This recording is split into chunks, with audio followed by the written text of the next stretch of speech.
ये कहानी है एक ऐसी राइटर की जिसको अकेला पाकर कुछ बदमाश लड़कों ने उसे बंदी बनाकर उसके साथ जबरदस्ती घिनौना काम किया और उसके बाद उस लड़की के साथ किया हुआ देखेंगे हम इस पूरी कहानी में। तो कहानी की शुरुआत में हम जेनिफर नाम की एक लड़की को देखते हैं जो एक नॉवल राइटर है।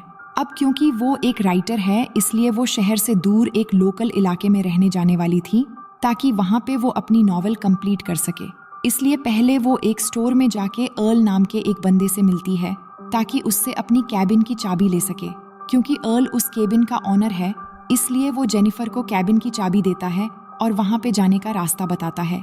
अब कुछ दूर आगे जाकर रास्ते में जेनिफर पेट्रोल भरवाने के लिए एक पेट्रोल पंप पे रुकती है जहां उसे दो लोग दिखाई देते हैं जो उसे घूर रहे थे और इनके नाम होते हैं एंडी और स्टैनली। तभी वहां पे जॉनी नाम का एक वर्कर आता है जो जेनिफर की मदद करने लगता है और जेनिफर से पूछता है कि वो कहाँ पे रुकी हुई है। तो जेनिफर कहती है कि वो यहाँ पास ही के एक कैबिन में रहने वाली है। जिसके बाद जेनिफर जॉनी को पैसे देती है। तभी गलती से उसका पैर एक बाल्टी से टकरा जाता है जिससे जॉनी के पैंट भीग जाते हैं और ये देख के उसके दोस्त हंसने लगते हैं। अब जेनिफर उससे सॉरी कहती है और पैसे देकर वहां से निकल जाती है। जिसके बाद वो अपने कैबिन में पहुंचती है जो कि जंगल के बिल्कुल बीचों बीच था। अब वहां जाने के बाद वो अपनी राइटिंग करना शुरू कर देती है। रात को जेनिफर जब अपने दोस्त से बात कर रही होती है तो अचानक उसे कैबिन के पीछे से कुछ आवाज आती है। जिसके बाद जब वो वहां जाती है तो देखती है कि वहां के एक कमरे का दरवाजा खुला हुआ है। वो कमरे के अंदर जाती है तो उसे वहां पे कई सारे औजार और वहां पे एक जहरीला पाउडर का डब्बा भी नजर आता है। जिसके बाद वो उस कमरे का दरवाजा बंद करके वापस अपने कैबिन में आ जाती है। अब आकर जब वो राइटिंग कर रही थी तो गलती से उसके कपड़े पे बियर की ग्लास गिर जाती है तो वो अंदर जाती है उसे धोने के लिए। तभी यहाँ पे हम देख पाते हैं कि खिड़की से उसे कोई देख रहा है। अब अगली सुबह जब जेनिफर जॉगिंग कर रही होती है तो उसे जंगल के बीच एक छोटा सा पुराना घर दिखाई देती है और जब वो उस घर के अंदर जाती है तो देखती है कि वो घर पूरा खाली है और अंदर कोई भी नहीं है। उसके बाद वो अपने कैबिन में वापस आती है और वॉशरूम में जाती है। लेकिन जब वो टेप ऑन करती है तो उसके अंदर पानी नहीं आ रहा था। इसलिए वो हेल्प के लिए कॉल करती है तो एक मैथ्यू नाम का बंदा उसके घर में आता है पाइप ठीक करने के लिए। लेकिन जब वो उसकी पाइप ठीक कर देता है तो जेनिफर खुश होकर उसके गाल पे एक किस करती है और उसका शुक्रिया अदा करती है। अब मैथ्यू थोड़ा बुद्धू टाइप का इंसान है इसलिए वो शर्माकर वहां से भाग निकलता है। वहीं शाम को मैथ्यू स्टैनली, एंडी और जॉनी के साथ फिशिंग करने जाता है जहां वो उन्हें बताता है कि शहर की उस लड़की ने मुझे गाल पे किस किया। ये सुन के जॉनी को बहुत बुरा लगता है और उसे कहता है कि ऐसा हो ही नहीं सकता। तभी स्टैनली जॉनी को अपने कैमरे में जेनिफर की वीडियो दिखाता है। यानी वो स्टैनली ही था जो उसे खिड़की से देख रहा था। ये सब देखकर जॉनी की नीयत खराब हो जाती है और अपने दोस्तों से जेनिफर के बारे में उल्टा सीधा बोलने लगता है और कहता है कि देखना, आज रात को ही मैं इस लड़की का शिकार करूंगा। अब रात को जेनिफर जब सो रही होती है तो अचानक उसके दरवाजे से कुछ आवाज आती है और जब वो वहां जाती है तो वहां पर उसे एक मरी हुई चिड़िया दिखती है। ये देखकर वो काफी घबरा जाती है। जिसके बाद वो अपने कैबिन में वापस आ जाती है। लेकिन आते ही वो देखती है कि उसके लैपटॉप में उन आदमियों की फोटो है जिससे वो काफी डर जाती है और तभी वो तीनों रूम में आकर उसे घेर लेते हैं। लेकिन जेनिफर इन्हें कहती है कि तुम लोग यहाँ क्यों आए हो और इनसे झूठ बोलती है कि मेरा बॉयफ्रेंड यहाँ आने वाला है इसलिए तुम सब यहाँ से तुरंत चले जाओ। तो जॉनी कहता है कि मुझे पता है इसका कोई बॉयफ्रेंड नहीं है और मैंने सुना है कि इसने मैथ्यू को गाल पे किस किया था। ये कहकर वो मैथ्यू को बुलाकर अंदर लाते हैं। लेकिन जेनिफर कहती है कि मैंने उसका शुक्रिया अदा करने के लिए वो किस किया था। तो जॉनी कहता है कि मैं शहर की लड़कियों को अच्छी तरह जानता हूँ और उन्हें क्या चाहिए होता है ये भी जानता हूँ। जिसके बाद जॉनी जेनिफर को दारू की बोतल देता है और उसे पीने के लिए कहता है। लेकिन जेनिफर ये नहीं करना चाहती। तो जॉनी कहता है कि अगर तुम दारू पी लोगी तो हम लोग यहाँ से चले जाएंगे। जिसके बाद जेनिफर न चाहते हुए भी दारू पी लेती है लेकिन वो लोग फिर भी वहां से नहीं जाते। और तो और जॉनी एक बेसबॉल बैट उसके मुंह में लगाता है और जेनिफर को अपना दांत दिखाने के लिए कहता है। तो जेनिफर उसे अपना दांत भी दिखाती है लेकिन जॉनी उसके दांत पकड़ के हिलाने लगता है। जिसके बाद एक गन निकालकर जेनिफर से कहता है कि इस गन को किस करो और इमेजिन करो कि मैं ही तुम्हारा बॉयफ्रेंड हूँ। और उस गन को किस करवाता है और गन को उसके मुंह में डालकर हिलाने लगता है। वहीं मैथ्यू को ये सब देखकर अच्छा नहीं लग रहा था इसलिए वो अपना मुंह दूसरी तरफ कर लेता है। उसके बाद एंडी जेनिफर के मुंह में एक बॉटल डालता है और उसे फोड़ने वाला होता है। लेकिन तभी जेनिफर उसे धक्का देकर गिरा देती है और अपने बैग से स्प्रे निकालकर स्टैनली की आंखों में डाल देती है और वहां से निकलकर भागने लगती है। अब भागते भागते सुबह हो जाती है और रास्ते में उसे 2 आदमी मिलते हैं, जिनमें से एक अर्ल नाम का वही बंदा भी था जिसने उसे चाबी दी थी। इसके बाद वो उनको सारी बातें बताती है तो दूसरा बंदा जेनिफर से कहता है कि मैं एक शेरिफ हूँ, तो तुम चिंता मत करो। इसके बाद शेरिफ अर्ल से कहता है कि तुम जंगल की दूसरी तरफ जाओ। ये कहकर वो जेनिफर को अपने साथ लेके वापस उसके कैबिन में जाता है और जाकर जब वो वहाँ पे छानबीन करता है तो उसे वहाँ पे कोई भी नहीं मिलता, लेकिन उसे वहाँ पे जेनिफर की बियर बोतल मिलती है। तो वो कहता है कि शायद पीने की वजह से तुम्हें हेलुसिनेशन हुआ है, लेकिन जेनिफर कहती है कि मुझे कुछ भी नहीं हुआ है, इन लोगों ने सच में मेरे साथ जबरदस्ती करने की कोशिश की थी। लेकिन शेरिफ यकीन नहीं करता और जेनिफर की तलाशी लेने लगता है और हम देखते हैं कि वो तलाशी करने के बहाने जेनिफर की बॉडी को गलत तरीके से टच कर रहा है। तभी वो चारों लड़के वहाँ पे आ जाते हैं और जेनिफर को देख के मुस्कुराने लगते हैं। ये देख के जेनिफर समझ जाती है कि वो शेरिफ भी उनसे मिला हुआ है, जिसके बाद शेरिफ भी जेनिफर के साथ बदसलूक करने लगता है और मारने लगता है और कहता है कि अब तुम्हारे साथ बहुत बुरा होने वाला है। उसके बाद जॉनी जेनिफर को पकड़ लेता है और मैथ्यू को अपने कपड़े उतारने के लिए कहता है और कहता है कि आज मैं तुझे एक मर्द बनाऊंगा। तो मैथ्यू अपने कपड़े उतारने लगता है। उसके बाद वो जबरदस्ती जेनिफर के कपड़े फाड़ देते हैं और उसे नीचे लेटाकर मैथ्यू से कहते हैं कि तुम इसके साथ संभोग करो। जिसके बाद मैथ्यू जेनिफर के साथ जबरदस्ती गंदा काम करने लगता है, जिससे जेनिफर को बहुत दर्द होता है और वो चिल्लाने लगती है।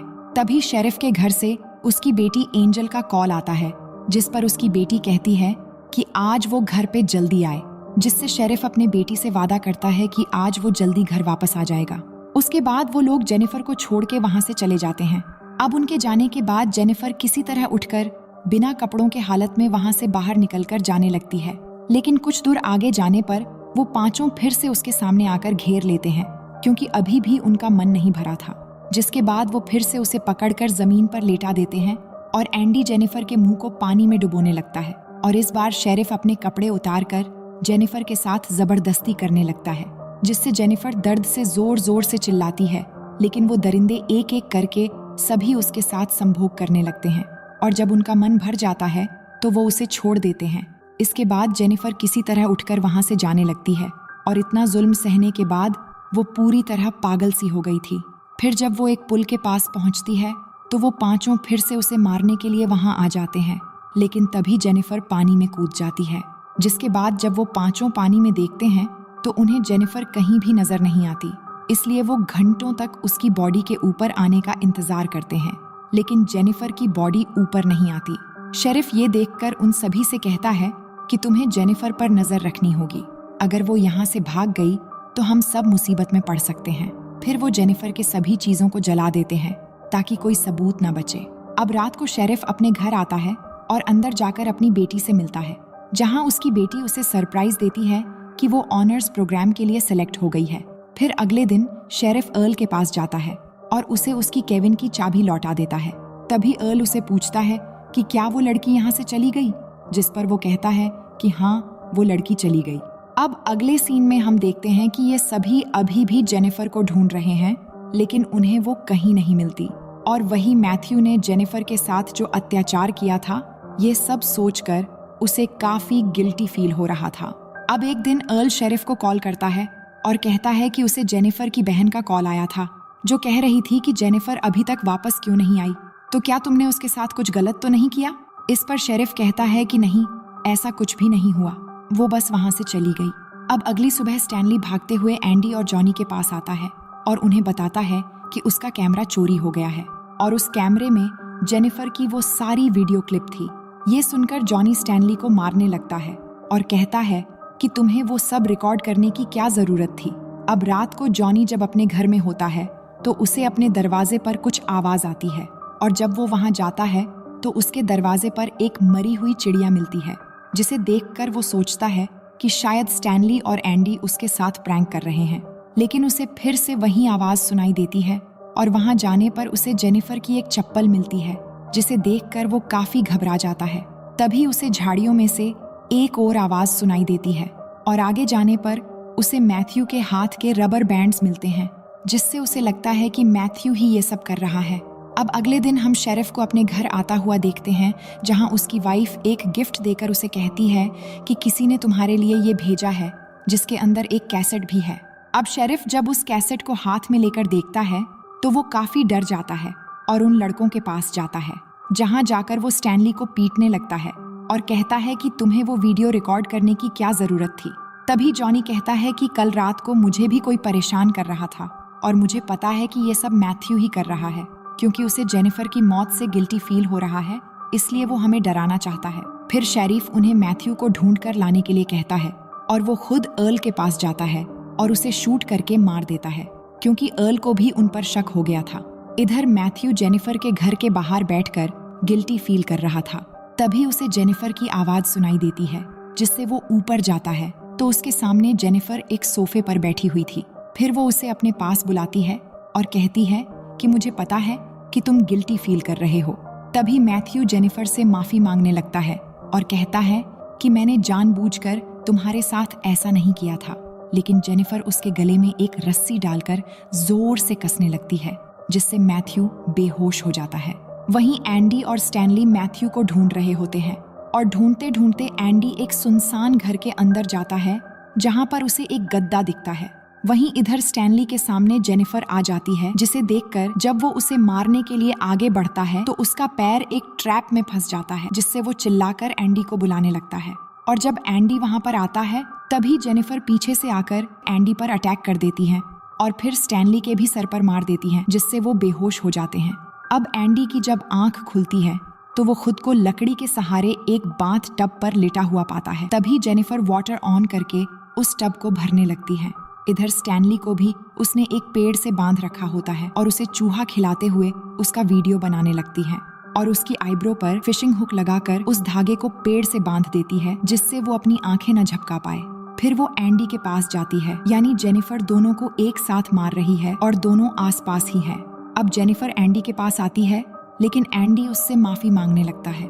तभी जेनिफर उससे कहती है कि मैं भी तुम्हारे सामने ऐसे ही गिड़गिड़ाई थी, लेकिन तुम लोगों ने मेरी एक भी नहीं सुनी और सबने जमकर मेरा फायदा उठाया। जिसके बाद वो उसका मुंह पानी में डुबोकर कहती है कि मैं तुम्हें बहुत बुरी मौत देने वाली हूँ। फिर वो स्टैनली के पास जाती है और एक मछली का पेट फाड़कर उसका मांस निकालकर स्टैनली की आंखों में घुसा देती है। इसके बाद वो एंडी के पास जाकर उसके पानी में जहरीला पाउडर मिला देती है और उसके नीचे से एक लकड़ी निकाल देती है, जिससे एंडी उस पानी में चला जाता है और उसका मुंह जल जाता है। इधर स्टैनली के पास कुछ पंछी आकर उसकी आंख में लगा मांस खाने लगते हैं और साथ ही उसके आंखें भी निकाल लेते हैं, जिससे बहुत बुरी तरह से उसकी भी मौत हो जाती है और इस तरह से वो दोनों को मार देती है। उसके बाद जेनिफर पेट्रोल पंप में जाती है, जहां वो जॉनी पर हमला करके उसे किडनैप कर लेती है। जिसके बाद जब जॉनी की आंख खुलती है तो वो अपने आप को बिना कपड़ों में बंधा हुआ पाता है और जेनिफर को सामने देखकर हैरान हो जाता है। इसके बाद जेनिफर उससे कहती है कि क्या तुम जानते हो मैं तुम्हारे साथ क्या करने वाली हूँ? ये कहकर वो एक एक करके उसके सारे दांत निकाल देती है, जिससे जॉनी को बहुत दर्द होता है और जेनिफर को गाली देने लगता है। ये सुनकर जेनिफर कहती है कि तुम्हें अपनी मर्दानगी पर बहुत गुरूर है ना, आज के बाद नहीं होगा, क्योंकि आज मैं तुम्हारी मर्दानगी उखाड़ देने वाली हूँ। ये कहकर वो एक कैंची लेकर उसका वो काट डालती है और काट कर उसके मुंह में डाल देती है, जिससे जॉनी बहुत जोर जोर से चिल्लाता है और उसकी वहीं पर मौत हो जाती है। वहीं शेरिफ जब अपने काम पर होता है तो उसकी बीवी उसे कॉल करती है और कहती है कि हमारी बेटी एंजल की एक टीचर आई है। तभी एंजल भी शेरिफ से कहती है कि मेरी टीचर बहुत अच्छी है, जो मुझे यहाँ से एक प्लेग्राउंड में ले जाने वाली है। लेकिन शेरिफ उससे कहता है कि तुम्हारी टीचर से मेरी बात करवाओ। तभी हम देखते हैं कि वो टीचर कोई और नहीं बल्कि जेनिफर ही है, जो वहाँ पर नकली टीचर बन के आई है। जिसके बाद जेनिफर जब शेरिफ को अपना नाम बताती है तो वो ये सुनकर हैरान हो जाता है और जेनिफर से कहता है कि प्लीज मेरी बेटी को चोट मत पहुंचाना। जिसके बाद जेनिफर फोन काट देती है और उसकी बेटी को अपने साथ ले जाती है।